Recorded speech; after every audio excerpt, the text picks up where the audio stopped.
dudot zamfana kaswana kintungson katazamazatein amagathang chati kabom rimwa isomi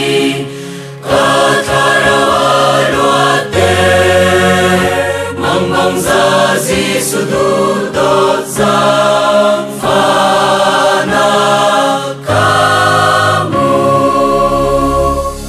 Mangwang zazi sududot zamfana Tifimriat tinagin atugay Langagin asang Langagin along Agod nagkakamali Amore palang naging nagagaw Kasunin sa naging natungson Moses suminsumloy Tanterin amin tansyado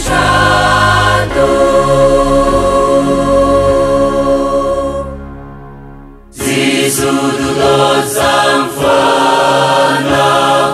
Along ripol siyang Ngay damlaken tu asi Sumbirun lang ipe Siyem nagsitsini poisa Zalen nakalipe Mangmang zazi sududot zamfana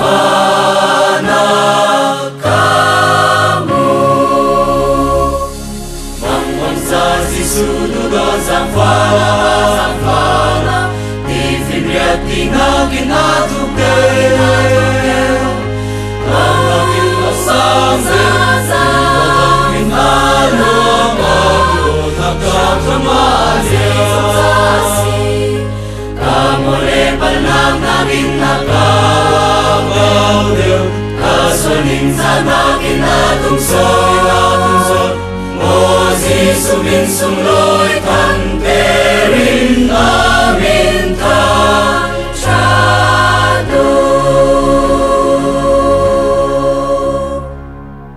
Zisududot zamfana Miswat ka siyang asi At sa makuletomin Fanyang aitsante Day nang namamlang ipe San ko day miasi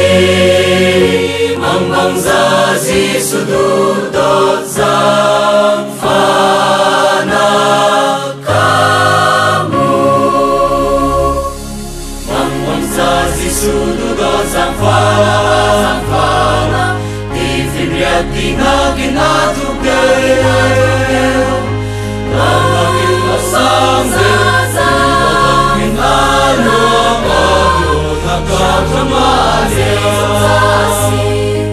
Kamore palang naging nagagaw Kasunin sa naging natungson Moses suminsum